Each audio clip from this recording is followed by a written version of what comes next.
And La Nina will go along, and we'll have, as I said, we'll have less rainfall in the Sierra Nevada mountains in California, and in the Rockies you'll have less snow. Just as this year, when we had an El Nino, we had lots of snow in the Sierra Nevada mountains and lots of snow in the Rockies. I remember when the tyrants used the La Nina as the reason why we had to change our fear of the ice age coming to the fear of the global warming coming. Mm-hmm. Mm-hmm. Oh, yes. Remember, 40 years ago, the fashionable thing to talk about was the next ice age. Yeah. Right. Because we were, in fact, experiencing unbelievably cold temperatures in the 60s and 70s, particularly here in the U.S., less so in Europe, but it was incredibly cold here. Citrus crops in Florida were being killed on a regular basis. So Time magazine, which was a big deal back in those days, as well as Newsweek, both had cover stories on the coming ice age. And those same magazines, 20 years later, were telling us that we were facing global warming. So this was all being driven by, to be perfectly honest with you, political fashion. The crazy thing about it is they actually had it right because in a way in which they don't understand and never will.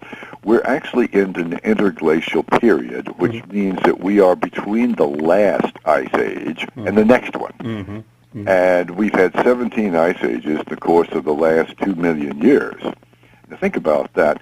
That means that on 17 different occasions, the climate cooled off so much, particularly in the northern hemisphere, that gigantic sheets of ice formed in the North Pole and stretched as far south as Kentucky.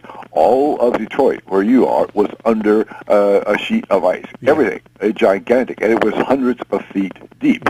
In some cases, those glaciers were 2 miles thick. All of Manhattan, all of New York City was under ice. Then it melted. For reasons we don't understand, but the cooling that brought about the ice age, or ice ages, because there were 17 of them, and the warming that put an end to them, human beings had nothing to do with either one of them. That was just Mother Nature doing her thing. Okay, before, in the minutes that we have left here, you've got a movie coming out called Climate. Yes, I want everybody to know about Climate Hustle. I chose the word hustle. I like that. With great care, because as we've been talking this morning, this whole thing is a hustle. It is a gigantic hoax. And the documentary, Climate Hustle, will be coming to a theater near you on Monday, this coming Monday, May the 2nd. Yes, nice. You can find out where it's playing by simply going to climatehustlemovie.com, and you can type in Michigan, and you can see where it will be. I have seen it. It is both very informative and very entertaining. You're going to learn a lot, and you're going to see how you are being hustled. And don't be hustled by these people, because their agenda is contrary to yours. Hey, can I ask you something, Dr. Cohen? Have you been contacted, since you came out with this movie, by U.S. Attorney General Loretta Lynch yet? Not yet, but we're waiting for the knock at the door. Yeah, because she's pursuing RICO investigations and climate critics. Well, that shows you the extent to which they are determined to shut off any and all debate on this subject. Yeah, that's right. By saying that the science is settled on climate change. The science isn't settled on anything. It's not even settled on gravity, and it's not settled on the causes of cancer. What we thought we knew scientifically 20 years ago has been overtaken by what we have learned in the intervening years, and what we think we know now is going to be overtaken by what we learned through all sorts of discoveries in the years and decades and centuries to come. But by trying to say, or saying repeatedly, that the science is settled on climate change, that's a rhetorical tool designed to shut off any and all debate on the subject. Again, that's something that you'll see in the movie Climate Hustle. Yeah, I want to say the website where they can find information about the Climate Hustle movie, it's climatehustlemovie.com. That's climatehustlemovie.com. And I like your byline. It says, are they trying to control the climate or us? People. Believe me, they're trying to control us. Human beings are never going to control the climate. No, never. I see that some of the people involved in it is climatologist Dr. David Legates and a special video appearance by Emmy Award-winning educator Bill Nye, the science guy. I thought he was in the corner of the Yes, he is, but he is given an opportunity in the film to speak his mind. And he's there, bow tie and all. You've probably seen him on TV. Bill Nye, the science guy. Yeah. And he quickly reveals that he has no understanding of the subject whatsoever.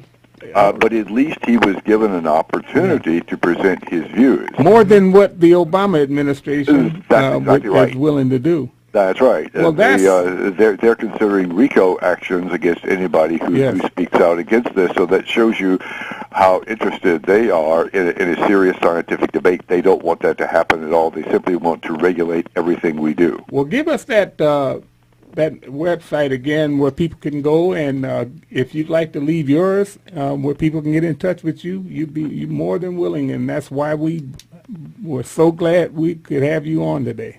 Okay, the website, once again, to find out where Climate Hustle will be playing in a theater near you. And there are plenty of them in southeastern Michigan and in the Detroit area. That's simply climatehustlemovie.com. And you can also check out the CFACT website, which has a lot of fascinating information on this and related issues. And you can do that by simply going to CFACT, CFACT.org. We would love to have you again. I would love to come back again. Well, we will be in touch. Thank you very much. It's a great way to start off a Saturday morning. Yes. Absolutely. Thank you so much. Thank you so Okay, well, thank you. All right. We'll be in touch. All right. Well, we got a few minutes here before we have to put it in. We'll wait for the next week, but I think that that gives you the overall picture of why it is that we are so dissatisfied with the way the political situation is going. Here, these people are willing to file charges on people for dissenting on a theory. That's right. You know, that nobody can prove that is true or not, but yet and still they're willing to put you in jail. That means to tell you, this is the same thing with all of this transgender stuff. Yeah. These are only theories, because a couple of years ago, people were saying if you were transgender, you were you had lived, you were reincarnated. Huh. That was because of reincarnation. Mm-hmm. Now it's because of transgenderism and all of that. So now we keep coming up with these theories, and if you don't believe it, it's the old Chicken Little, the sky is falling. Mm-hmm. And not just that, when you point out Hester, you can point out people like Hester. Yeah. We need to study and see where this is going. We can see that situations like Hester, they want to reject conventional wisdom because, for one, just like the young man was that was on here that said, Scott, who cares? Well, absolutely, we should care. Yes, exactly. Hester was he was a closet homosexual, but he still was a homosexual. Yes, exactly. Absolutely, he is. And again, he's somebody that would actually dress up and put on a dress, and for all I know, he'd put on a dress and go in the men's bathroom too, because that, again, it's proven that he has some kind of a strange proclivity. He's got some, because it was stated in a story that I read that he would take a chair and sit it by the showers and watch the young men as they took a shower. Well, I tell you what, where he's going, he can get a chair and watch some of the guys, but after they gonna beat his butt, so he could get a little different treatment in there. That's the thing about it. I mean, we are leaving the justice system to the people that are involved in it. And you know what else, Phil? I read that in the prison system, they have a separate quarters now for transgenders. Yeah.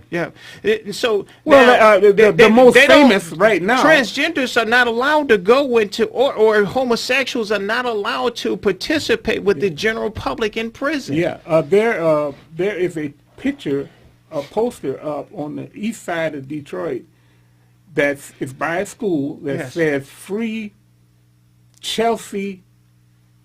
What's his last name? The guy that they put in jail, Bradley something. Manning. Something like that. Bradley Manning, and he's Chelsea. Yeah. He used to be Bradley Manning. Now he's Chelsea Manning. Yeah. For goodness sakes. And they got a thing out there it's by a school, and it says free Bradley Manning. And I said, what the heck is this? There's a movement to free this. They call him a patriot. And it's incredible. But everybody has an advocate. When they have some kind of effect that they can say that makes them a minority. Well, going back to the climate change issue and the global nature of politics anymore, the Trans-Pacific Partnership.